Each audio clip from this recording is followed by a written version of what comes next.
It's always good to start off with a little surprise. The author of Joshua quotes from an ancient book. I don't know if he had it or not. Paul Adams has got it and brought a copy. About the sun standing still. Just wave it in the air so everybody knows you've got it. So life has its little surprises, doesn't it? I need to start off by finishing up something I didn't get done last week. I won't take very long about that, and then we'll get on with the three chapters that are assigned to us today. We were talking about issues in the Old Testament.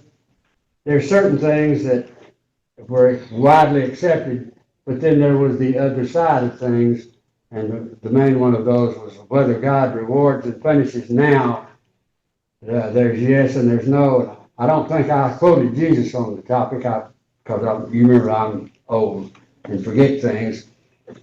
In John 9, you remember the story he and his disciples come upon the guy that's born blind, and they say, who sinned? Was it this guy or his parents? They were quoting the Deuteronomic theory of history, that God punishes and rewards now. And Jesus said, in my quote, my jargon, neither one, y'all missed that completely. So he pretty well settled that question. Now, why that's such a big deal is, I don't know how many people sat across the desk from me over a lifetime of work and said, I have been notified that I've got, name the disorder. Is that God punishing me now? Is he sending me a message that I've been doing wrong, that I need to straighten up? And I had to say, well, I obviously don't know, but I don't think so.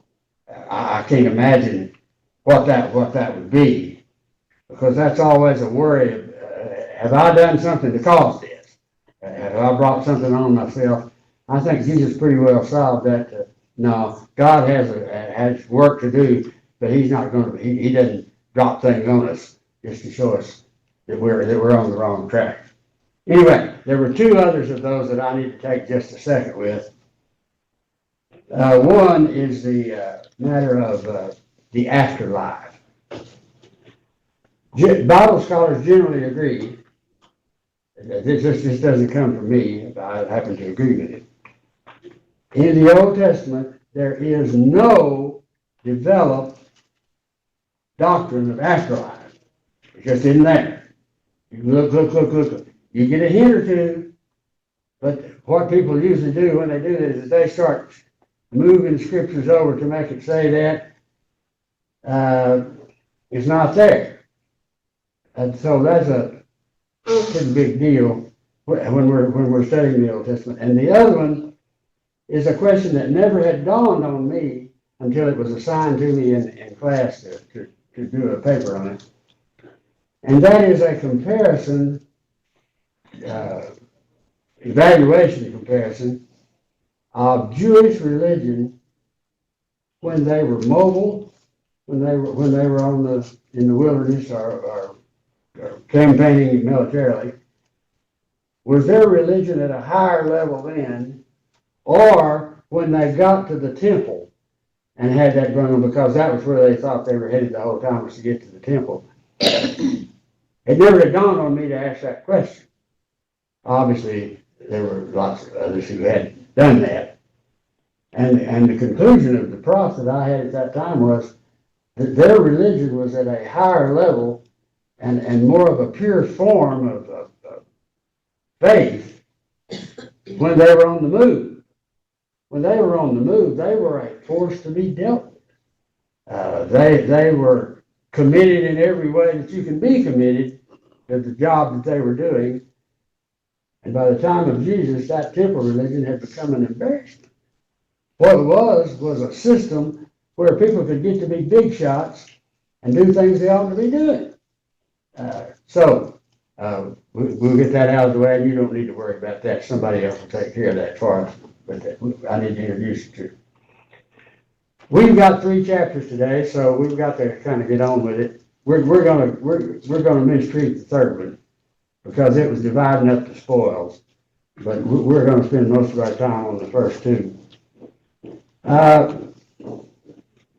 To lead up to the story. The Gibeonites snookered them.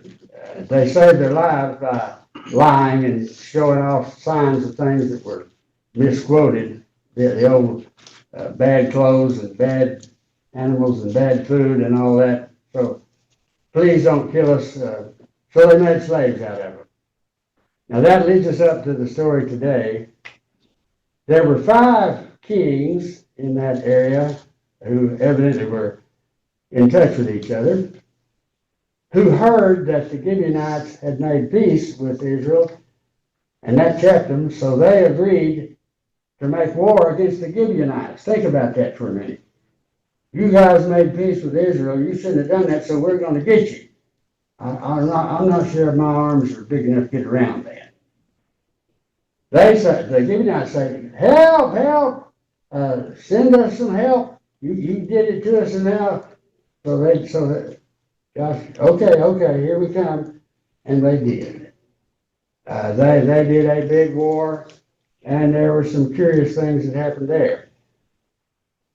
I need to make this statement here to get it in place, and at the end I'm going to say more about this, but the entire document of Joshua as a historical fact is more focused on God working miracles than on the activities of the Israelites. That's a very important thing because of all the stuff that's going on. It's more about God than it is about the Israelites. Now you need to get that in place, and then we'll come back to that later. So they go to war against the 5, and of course they kick them up big time. And then the kings do what kings do when they're losing wars. They take off and hide out. The 5 went to a cave and hid out. And so what's going to happen now? Somehow word got out that they were in that cave. And so Joshua says, seal it up and don't let them get out. Put some guards there and then go on about your business fighting the rest of the war. We'll take care of that later. Which they did. They unsealed the cave, brought them out, put their feet on their necks. They killed them, hung them up in trees, and then took them down and put them back in the cave and sealed it back up. Kind of a gory story when you look at all that. So, a curious thing or two about that. There came a big hailstorm. It's not clear to me when it talks about God dropping rocks, whether it was really rocks or hail, because the later statement is that there were more people that died from the hailstones than died from the sword. You ever been in a big hailstorm? Everybody here, I'm sure, could tell a story about some big hailstorm. One of my memories, I don't know how many years ago this was, but here in Oklahoma County, there was a big hailstorm. And I happened to drive by that beautiful church at 63rd and Penn, and the hail had beaten the side absolutely off of that church. And they had to rebuild that part of that church. Those hailstones were so big. And his statement here is, there were more people that died from the hailstones than died from the sword. Why don't I go ahead and bring up this business of the sword, because the statement is just done over and over again that they were killed at the edge of the sword. We know that the Israelites numbered up into millions, but they've been on the road, so to speak, for 40 years. And where did they make their weapons? And how did they make the weapons? Making a sword requires some ingenuity and some resources, and we just don't know about that. But anyway, they had them and they used them, and we'll say some more about that later. Let me see what I left out here that I should have said. Word about the sun standing still. Whether you take that as a poetic reality or a real reality depends on where you fall on the theological spectrum. Anyway, sun stood still till they got through with the battle. And then what did they do? This is important to me because this happens, is stated 2 or 3 times in different ways. They went back to the camp at Gilgal. Now that goes back to my thing about when was their religion at its highest form. This is a gigantic camp. They have not gotten to the goal of where they're going yet, but the battle is over, and so they go back to Gilgal. One interesting observation that he makes is that after that battle was over, there wasn't anybody that moved his tongue improperly. I thought about that, so see if I could put that in my jargon.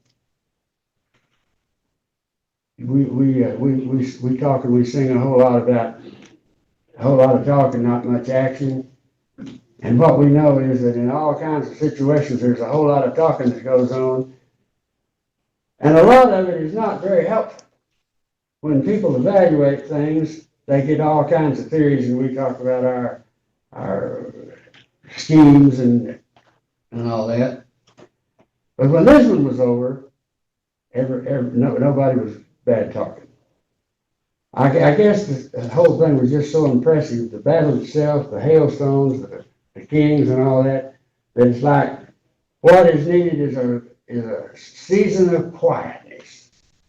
Just shut up and mind your own business and don't be making the wrong kind of comments.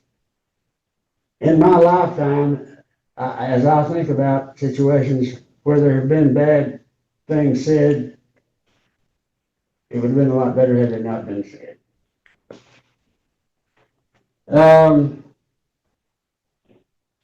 All of this battle, with its complications and surprises, raised a question with me.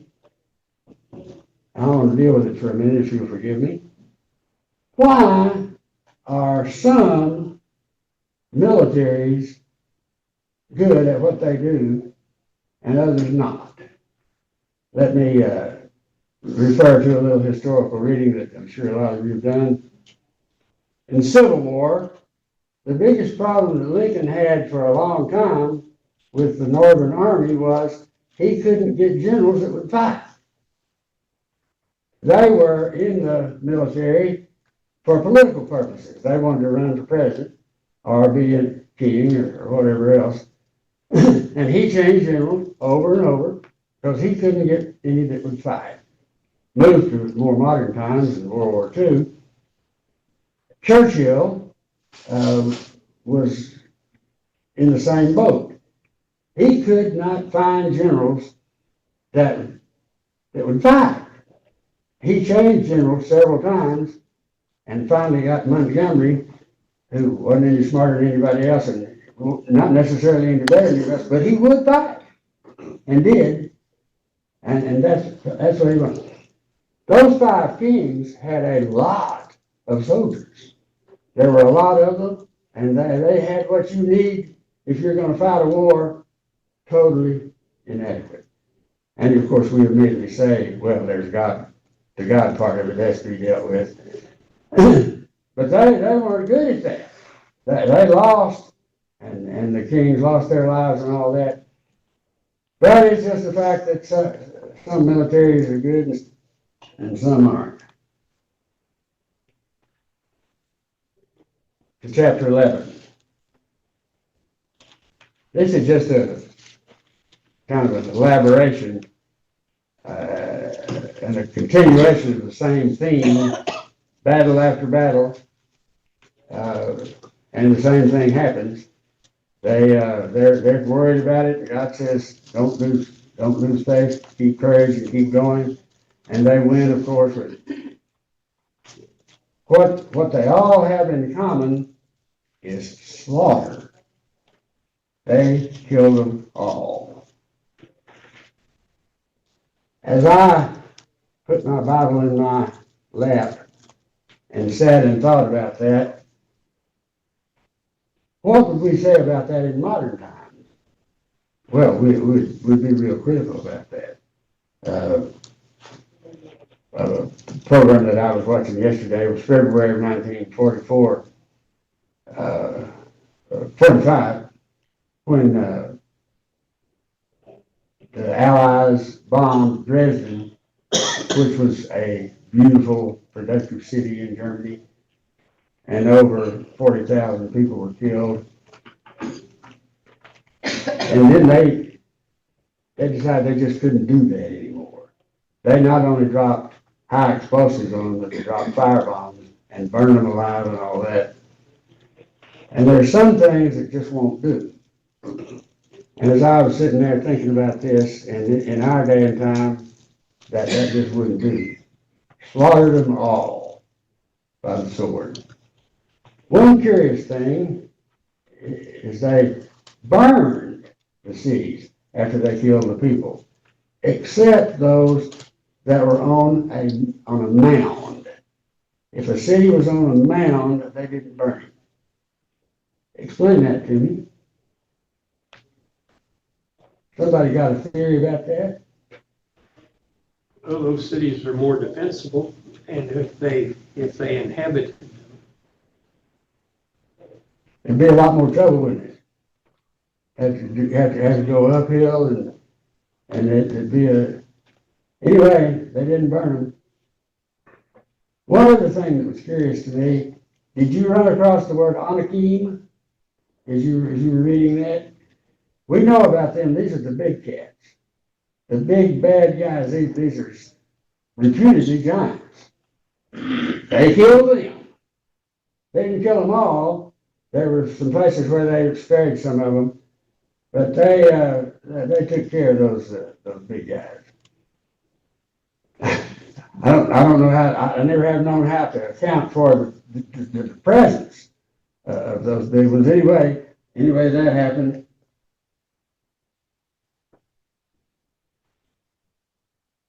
They did keep booty.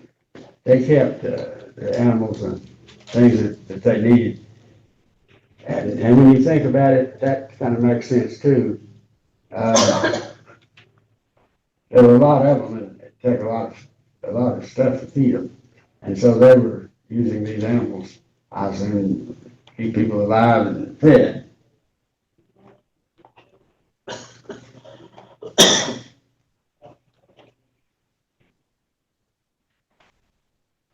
Chapter 12. Divide it up. Split it up. We could all go to sleep real quick doing that, so we won't do that. I'd like to pull all this together by dealing with a question that is important in study of any history, but particularly in our case for the Old Testament. I'm sure that all of us read history. Areas of interest for me have been the World War II era, before that, and during and afterwards, and all that went on. Others,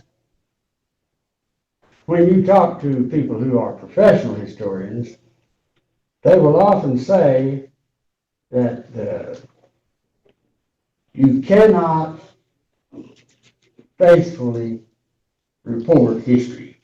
It is impossible. You can't capture what actually went on. The reason for that is this time is always different than that time. And there's no way to reproduce that. In the world of scholarship, especially biblical scholarship, when we study history, especially scripture, we use a method called the historical critical method. When we're going to interpret the New Testament, for example, we try to learn everything we can about that time and that situation. That's the historical part. We use language, We use documents that were written at that same time and everything else available to us. The critical part of it means that we try to cut that apart and see what the perspectives were and what is our perspective to be. Here's where that's going, is to say, when you read history, what you are inevitably doing is reading somebody's idea of history. That is super important in biblical studies. Most of the time when you sit down to read, you think, well, I'm just reading this as it was, that translate that time into this time. But serious biblical scholarship came to understand, especially from Germany, which was a big part of this, that in order to do that, you've got to realize that you are getting the viewpoint of that writer. Coming out of that was a doctrine of history for theological studies called faith history. Let's go to the New Testament to illustrate this point. When you study the Gospels, when you study the first three, they tell the same stories, but they tell them different. They don't always tell them the same. I've quoted many times Judy and my event when I was at Baylor working on my doctorate, and I would drive on Sundays out to little town to preach. I taught the adult class, which had about 30 in it. She taught the children, of whom there were 2. And she said they were studying the 3 Gospels, Matthew, Mark, and Luke. And she said, let me ask you a question. Why, when they tell the same story, do they not tell it the same way? Ah, you've raised a serious question here. Give me a chance to pontificate. That's called the synoptic problem, and that is a big question. Why are they different? And there are 5 possible answers to that. So here I go, and she stormed at me. Didn't want to know that much about it. Just want to know why they're different. So they use different sources. Okay. Why didn't you just say that? You didn't need to say all that. What you may not be asking yourself as you read the Gospels is, what is that writer saying? What is that writer's perspective? And with respect to the Gospels, the conclusion is that they are not histories in the sense of this is how stuff happened minute by minute, but this is the meaning of that cast back upon the report. Or you can say it this way, they are sermons.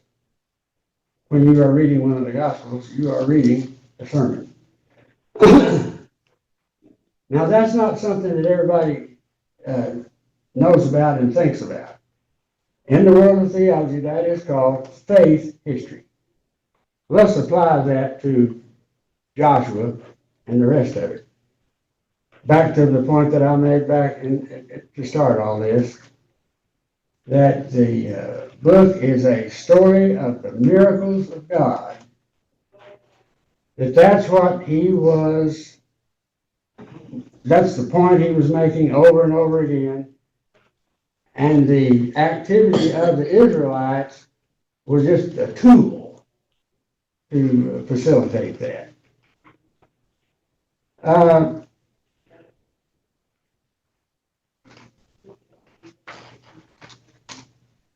Let's apply that in asking, okay, what is the sermon in Joshua, if that's what it is? What would be the theological point in telling this story as it is told? speculate a little bit about that. Obedience. Obedience. Yes. That, when they were doing it right, they were doing it at what they perceived that God wanted done. Absolutely. No variation.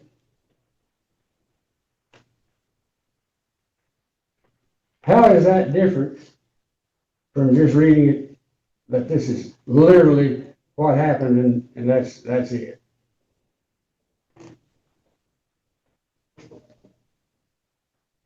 Question how so few people could defeat so many people. That's the miracle. Over and over again, the underdog winds up getting the job done.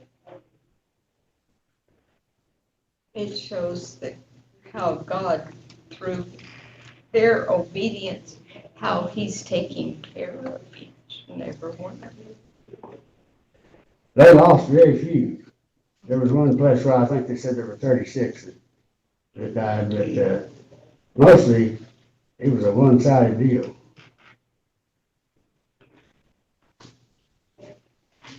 James, I see Joshua as a book where God keeps his promises even though people don't. Because he knew before he even let them go into the promised land, they weren't going to be in the end. But he kept his promise and he got them there. And at the end of the book, they get on the mountains and swear to God, to Joshua, they're going to serve the Lord, when Joshua knew all along they really weren't going to do it. You can't do it. God keeps his promises even though people don't. That's just kind of my summary of the book. Which of course raises the question, has that changed? I think that's the lesson for us. We talked a couple of weeks ago about, it seemed kind of a surprise that there was war going on, that when war is going on, what you do is always try to find some pause, some recess in it. And so when big battles happen, sometimes it's kind of surprising. After the Fake War, late 30s, when World War II really got going, it was almost like, hey, this is a big surprise. So we ought to be vigilant. So then the question would be, what kind of mindset, individually and collectively, would be appropriate for modern folk about this matter of faith? How do we go about guarding ourselves that we don't neglect it?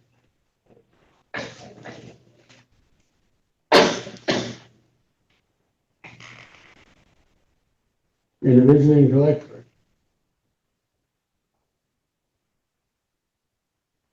Let me take care of that one point further. James, Yeah. it seems to me that what we should maybe take away from this is that even though that we can see God working in our lives, there comes a time and point where we might forget that. And we might think, okay, we're kind of doing all this stuff on our own, and we just kind of go on our merry way. It seemed like that's what Israel did. They could see God doing marvelous things, and yet after a while, when they were successful with God's help, they just kind of drift off and think, okay, we can do all this stuff on our own now.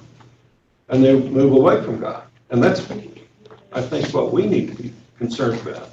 Do we get to a point where we're not thinking about what God is doing in our lives, and we're going to be doing all this on our own? And that's called anxiety. when we have anxiety about things, what we're really saying, Lord, I'm not sure you're gonna take care of me. I'm not sure you're gonna be the answer. And that's when we need to really say, I need more faith. I need your help. One level up from that, not only am I not sure you're taking care of me, but I'm not sure you're taking care of history.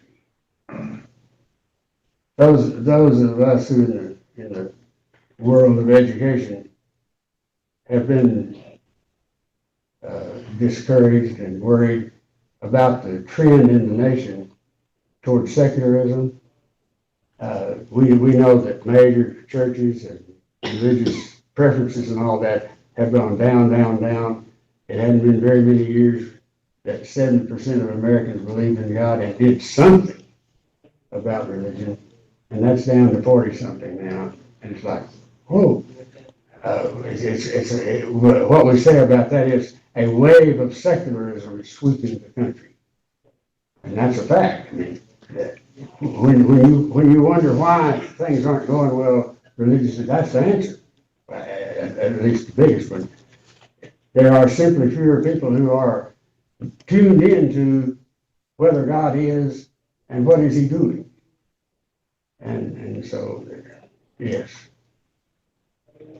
Well, they're having good fortune, and they keep on having good fortune until they don't. But the 31 kings that are defeated and killed in this area that we've done today. Now that raises this question: is God in the Old Testament different than God in the New Testament? God is God. Acting different though, isn't he? Sorry? He's acting different though, isn't he? He wouldn't tell us to go kill everybody now. I'm not sure the Russian Orthodox Church just did. They declared war on Ukraine. It's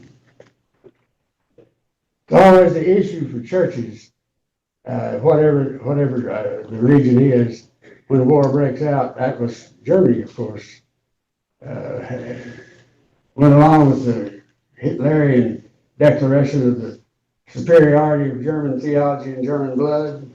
We'd have to question that, wouldn't we? That they might be on the wrong track there. One of the things that bothers us as we think about it, we know that churches, individually and collectively, are able to do bad things. That we always need to be examining ourselves. Are we on the right track about that? Famous theologian Niebuhr has talked about religion, faith being a two-edged sword. The job of the church is to go to the world and say, repent, and the world says back, you repent. You are on the wrong track about that.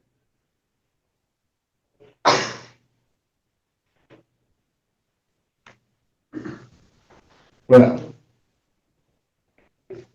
James, as he enumerates in I believe, chapter 12, each one of the kings that was, all of the scriptures say the king so-and-so won, king so-and-so won. What is do you have any explanation for the form of that? I think it's just a stylistic thing, but I wondered about that myself.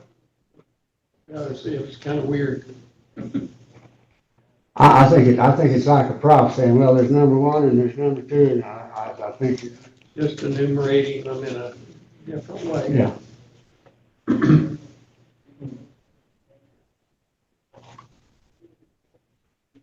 I think I've said about all that I've got to say. Anybody want to add? With a little leg? Speak. The old cliche, the winners write the histories. Exactly. Off the subject, don't forget next Sunday's Haiti Sunday. And they need it. Can't stand to see all those pictures. We've got a lot of skin in that game. Luckily, we have not lost anybody to my knowledge, I'm sure there has been some. But just continue to pray for their physical lives, but even more important, pray for their spiritual lives, that they will not turn their back on God during this crisis. Interestingly, groups often increase their faith. Ukraine did. You know, they're evangelizing like crazy in Ukraine.